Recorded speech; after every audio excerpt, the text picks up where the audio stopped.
하나님의 은혜가 여러분들 가운데 함께 하시기를 주님의 이름으로 축복합니다. 오늘 이삭을 낳은 이야기를 하고 있습니다. 이삭을 낳기 전 1년 전에 무슨 일이 있었지요?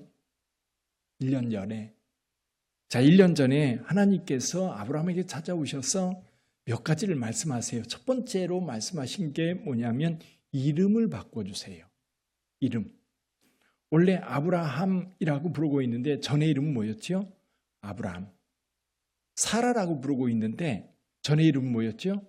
사레. 그렇죠? 사레가 사라로 아브라함이 아브라함으로. 그게 그거 같은데 아무튼 하나님께서는 그 이름을 뉘앙스를 좀 바꿔주세요.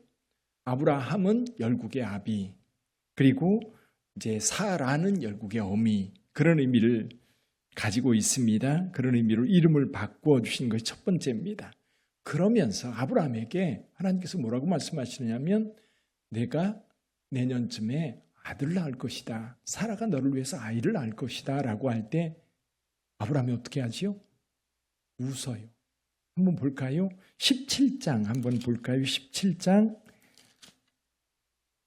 17절을 한번 읽어볼까요? 17장 17절 같이 읽어봅니다.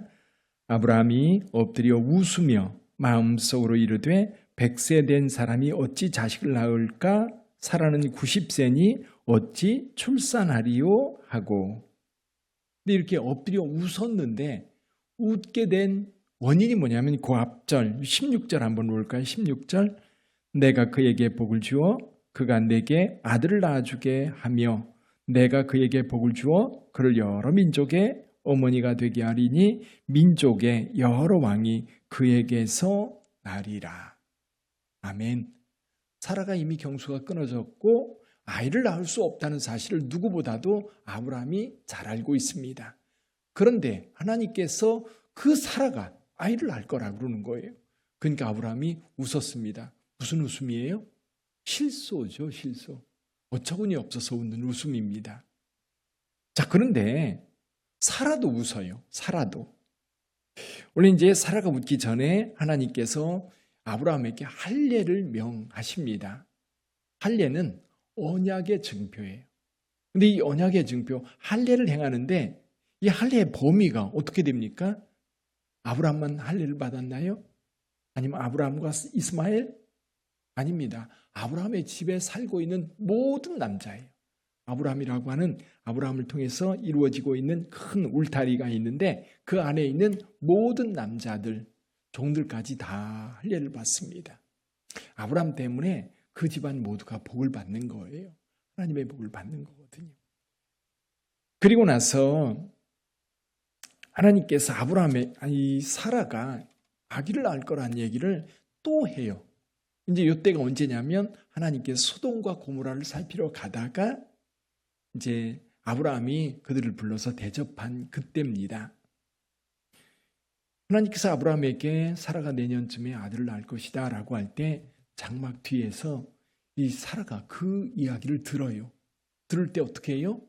사라도 속으로 웃어요.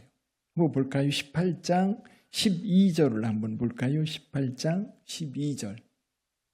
우리 같이 읽어봅니다. 사라가 속으로 웃고 이르되 내가 노쇠하였고 내 주인도 늙었으니 내게 무슨 즐거움이 있으리요? 무슨 즐거움이 있으리요? 그러면서 그 웃는 웃음이 하나님께서 헛소리 하신 거예요. 그렇죠? 하나님께서 헛소리 하신 거예요.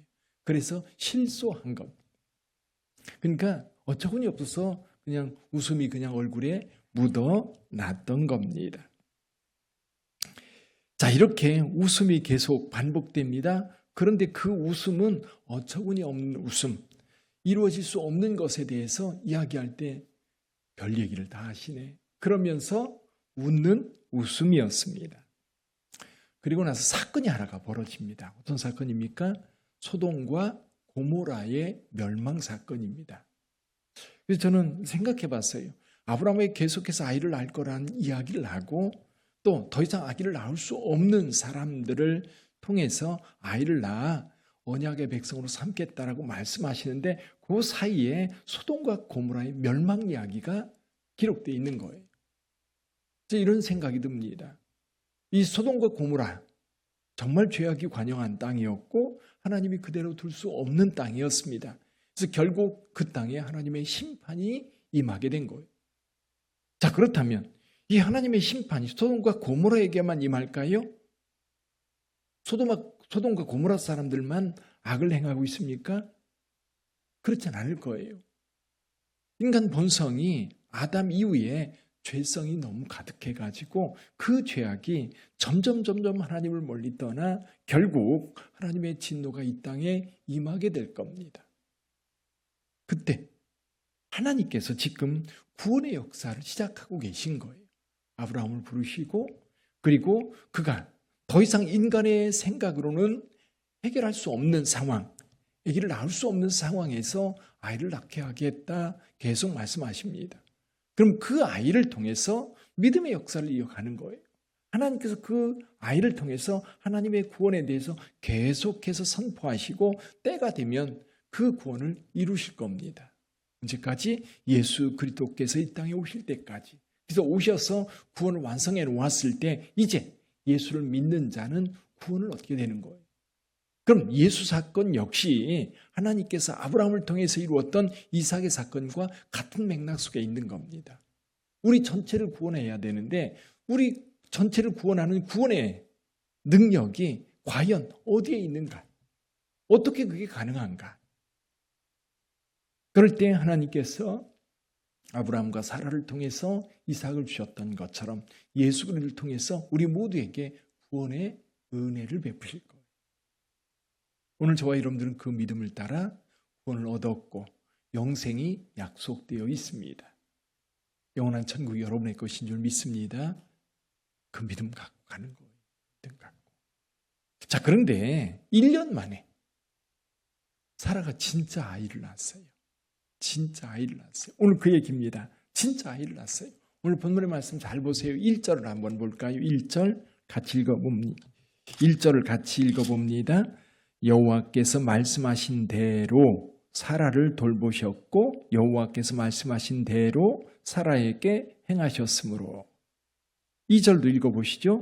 사라가 임신하고 하나님이 말씀하신 시기가 되어 노년에 아브라함에게 아들을 낳으니. 여기 강조하고 있는 게 뭐예요? 여호와께서 말씀하신 대로. 할렐루야. 말씀하신 대로. 말씀하신 대로. 말씀하신 대로 이루어 주셨어요. 그러면 여기서 말씀하신 대로 말씀을 하실 때에 아브라함도 웃었어요. 사라도 웃었어요. 왜 웃었습니까? 에이, 말도 안 돼. 인간의 상식으로는 이해가 안 되는 거예요. 가능하지 않은 거예요. 불가능한 거예요. 이루어질 수 없는 일이에요. 그래서 아브라함과 사라는 웃었어요. 웃기잖아요. 어떻게 경수가 끊어졌고 어떻게 나이가 많은 아브라함 100세가 되고 있고 99세고 사라가 90세고 그런데 어떻게 아기를 낳을 수 있느냐고요. 우리의 상식으로는 불가능한데 하나님은 말씀하셨어요. 그 말씀대로 이루신 겁니다. 할렐루야. 그렇다면 이 말씀하신 대로라면 우리는 하나님 말씀 잘 들으면 돼요. 그렇죠? 그 말씀이 이루어질 거예요. 여러분에게 주신 말씀이 있다면 반드시 이루어질 거예요. 이루어져서 웃을 거예요. 그래서 하나님께서 이 아이를 낳으면 이름을 뭐라 하라?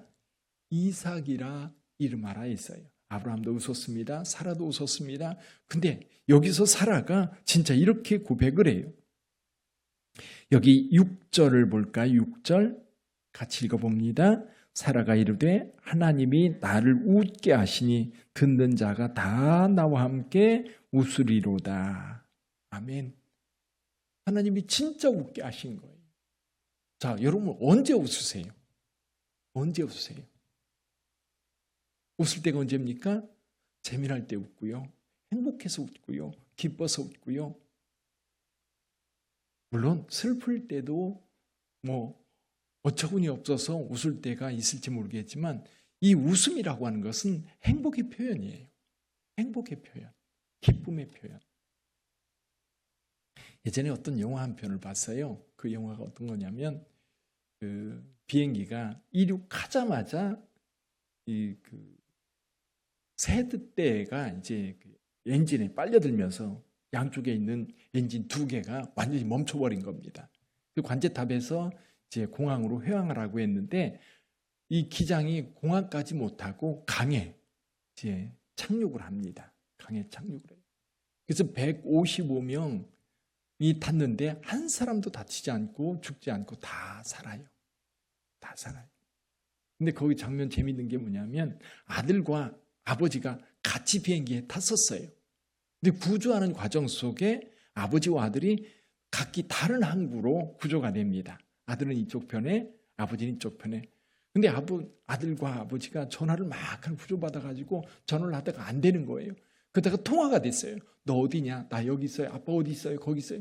그러다가 통화하다 말고 둘이 막 웃어요. 한참 웃어요. 그러면서 뭐라고 얘기하냐면 우리가 살았어요. 우리가 살았어요. 그 상황 속에서 살았다고 하는 게 너무 신기하고 너무 좋은 거예요. 그래서 막 웃는 장면이 나오거든요. 근데 저와 여러분들이 신앙생활 하면서도 그런 웃을 일이 많았으면 좋겠어요. 아멘. 우리가 신앙생활 할 때 죄로부터 건져주셔서 웃고, 그리고 우리가 해결할 수 있는 힘을 주셔서 웃고, 내가 외로울 때 주님께서 곁에 계셔서 너무 좋아서 웃고, 또 돌아보니까 우리 가족들 너무 건강하고 행복하게 열심히 사는 모습을 물끄러미 보면서 너무 행복해서 웃고, 오늘 하루 출근하면서 웃고, 기도하다가 보니까 하나님께서 주신 복이 너무 많아서 웃고, 교회를 생각하면 감사해서 웃고, 그래서 교회 오면 얼굴 찌푸리고, 그리고 뭔가 불만이 많고, 그럼 그 은혜를 몰라서 그래요. 몰라서. 하나님의 은혜를 생각하면 날마다 웃어도 여러분 그 웃음을 다 표현하지 못할 것 같아요. 주님께 사라에게, 아브라함에게 웃음을 주신 그 하나님. 그래서 이삭이라 이름한 거예요. 이삭. 오늘 하루 행복하게 웃는 하루가 되시기를 주님의 이름으로 축복합니다. 잠깐 생각, 뭐 때문에 웃게 하실까? 기대해 보세요. 주님께서 오늘 하루를 살아갈 때 나로 하여금 뭐 때문에 웃게 하실까? 그래서 주일날 여러분 감사 3가지를 말씀드렸었어요. 3가지. 첫째 뭐였어요? 특별하게 주어진 어떤 선물이 있을 때 웃어라. 감사해라. 뭐 너무 행복하니까 웃을 수밖에 없지요. 내가 지금 누릴 수 없는 어떤 것이 주어져요. 특별하게 주어지는 것은 우리가 쉽게 반응할 수 있어요. 감사합니다. 감사합니다. 2번째는 뭡니까? 일상에 이루어지고 있는 모든 것에 감사하는 거예요. 오늘 새벽에 교회 나온 것도 감사하고, 날씨가 쌀쌀한데 옷을 여미면서 따뜻한 옷을 입고 있는 것도 너무 감사하고,